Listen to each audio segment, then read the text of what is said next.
what's going on? This is Kieran with DOTWAVNOTWAVE. I'm here with Destroy Mr. Lonely.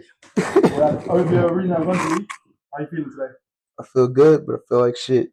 So it's almost at the end of the Forever Tour. How's Yeah, it been? it's been amazing. I'm kind of sad that it's almost over. I don't want to go home. You've got any highlights from the tour? Almost every fucking show. Yeah. Yeah. I seen a clip from Manchester yesterday. It looked That like, shit was bro, crazy. I almost passed out. Somebody had a seizure, but they got home though, so it's all good. So your last London show, me and Tebi were there. It was at Kentish Town Forum. Yeah, that shit was kind of smaller than this. Yeah, so it's like almost 1,000 people bigger today. So how's it been? How have you like found navigating the trajectory from like smaller shows to arenas? It's just been like, it's been a ride, bro. Honestly, this is probably my biggest show like ever so far in my career. So I don't even know what to expect. I'm just ready for it. Yeah. So Love Lasts Forever, the new album. What was some of like the inspiration behind it? Like the cover as well. The cover was wicked. You posted like a few clips from like the mud and shit. Yeah. Was there some inspiration or that was going through your head when making it?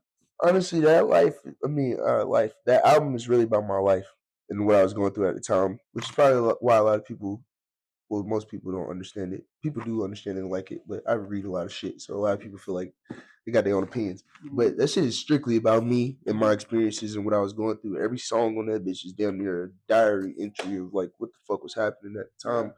And it's that album just means a lot to me. And the cover specifically had mud on it and shit, cause like I just, as corny as it sounds, I felt like that was like my transition coming out dirt, and also just having a lot of shit on me, like, because people probably already know and heard. So it's like, yeah. So other than Ken, Lil Uzi was the only feature, and Lil Uzi was also the only feature on Ken's last album as well. So what's it been like working with Uzi? Like, were you a fan of him before you met him and stuff? Definitely. How's it been working with him? I love Uzi, man. It's like, that was one of my, like, he inspired me a lot, you know what I'm saying, before I ever met him. But like now he's just like a real like homie to me. I met him through like 88 and Ken. That's probably, them two songs probably the only songs we ever actually recorded, even though I spent a lot of time with him and shit. But it's like we just like play the game and talk and shit. Like his birthday like the day after mine. So it's like we just click. That's my homie. I fuck with her. That's it. So your last album, The Looks We Kill, you did the Look Killer short movie. Yeah. So if like a director hit you up saying we want you to make like a full budget movie, would that be the kind of vibe or? Yeah, definitely. I've had like a couple like TV places and like movie places like ask me to help them with shit since that I don't see myself as no type of director or nothing, even though I came up with that whole shit. But it's like I would like to give myself more time to like flesh out something sick before I just was like, yeah, I make movies and shit. But that's definitely something I want to do before the end of my time. Like my three biggest passions is fashion, film, and music. So it's like that's just something I want to try out one day. That was my first attempt. Yeah, no, it was wicked. It was really cool. Thank you, bro. I feel like it's like sitcom people, like you made the whole world, even with the new album, but that album as well, you made the whole world for it. So people can actually like immerse themselves in the whole experience rather than just like listening to the album from top to front. It's kind of like hard for me to make like music without doing that. Because like every time I'm making something, it's like something I see in my head or something that's inspiring me to do it that I see in my head while I'm doing it. So I feel like it's hard for me to consume things without being able to see it. So I always just try to give people a vibe or like something to look at to go with the music. Talking about films, obviously your track Bane, you have the mask. The Bane mask exactly. So how did you get the mask? Because that's crazy. That is actually fake. And I photoshopped that shit on there myself through PixArt. No way. Yeah. Bro, that's crazy. That's mad. So would you say you're more of a DC person than Marvel person? In terms of aesthetics, yeah, but Marvel like movies and they superheroes, I feel like might be a little stronger. I'm like a super nerd. We could talk about this shit for hours, but I definitely I like them both. But DC got more like grittier, like heavy characters and shit. Yeah, definitely. So would you rather be in a Marvel movie or a DC movie? A DC movie. But I like consuming Marvel content more.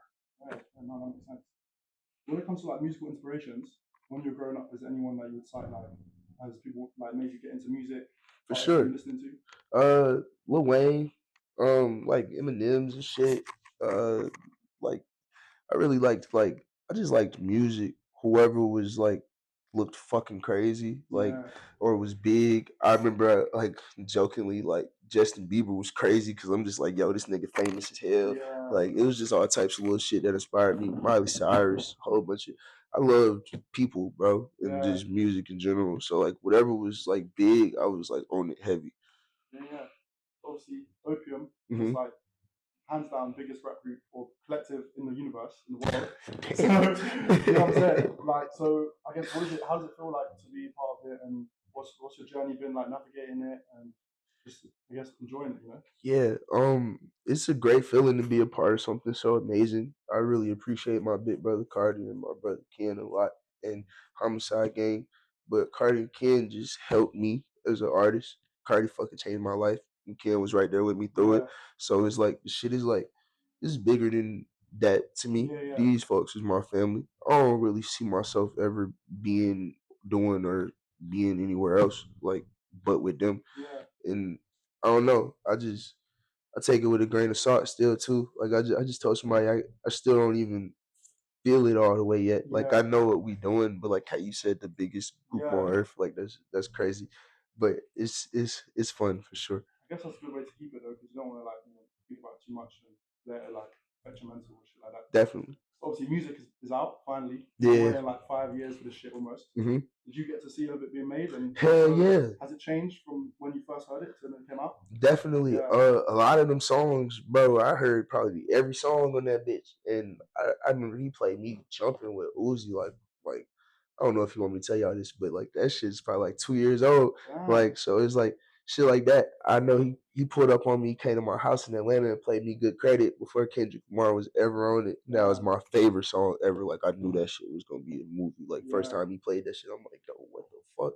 So it's like I really appreciate this album because like I felt like I was a part of it. Like definitely, there's a lot of songs he like called me and asked me like, yo, this. I'm like, yeah, hell yeah. I'm pretty sure I'm not the only person he asked, but the fact that he asked me is like, it makes me feel like I was a part of it. Yeah. Because you guys are like pioneering like new wave of music and fashion. So how do you feel like that kind of comes together, especially with obviously music? But before with Polo Red, I feel like after that came out, you've seen a whole new like generation of artists in fashion. And now with music, do you think it's going to be like a continuation of that, or do you think it's like a whole different like level that it's going in now? Well, I feel like every time somebody does something new, it always inspires new.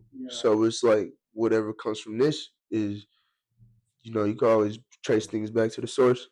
I definitely feel like a lot of new things and a lot of shit is gonna change with music just based off of what my brother did and what me and Ken doing. But it's like that's why we doing it. Yeah.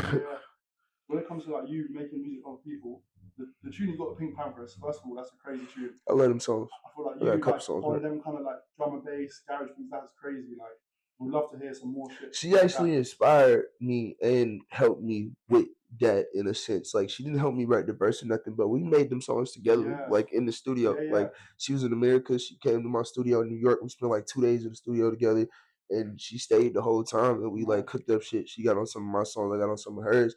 But it was like the cadence was different, and she was pushing for that, and I was like, I'm on that. And I don't know, it came out how it did. I love it though. You're sick. So is there any other like UK artists that you want to reach out to, make music with, or just be listening to? I really, really, really like Skepta. And I was just telling everybody that I like YT. That shit's sick. But yeah, I like them too. I don't listen to a lot of shit. I listen to a lot of old shit and like my family and shit. But I fuck with them two folks for sure. Sick. So just to end it off, for all the like aspiring artists or people like trying to get into music out there, what like words of advice would you have for them? Don't fucking stop ever. I don't care how long it take or how old you are. Just don't ever stop. Keep making music. Make what you want to make. Don't make what everybody else is fucking making and what you think is cool. But just don't ever stop and be you. I know everybody say that, but I feel like I'm like a real true testament to that shit. Like, because I just never stopped. Like I started making music in my grandma's basement, and now we in fucking London, and you're asking me fucking questions and shit. So it's like just don't stop, bro. Yeah. This has been DOTWAVNOTWAVE. I'm here with Destroy Lonely. Thanks for watching. Nice to meet you, bro. Thank you. Nice to meet you, bro.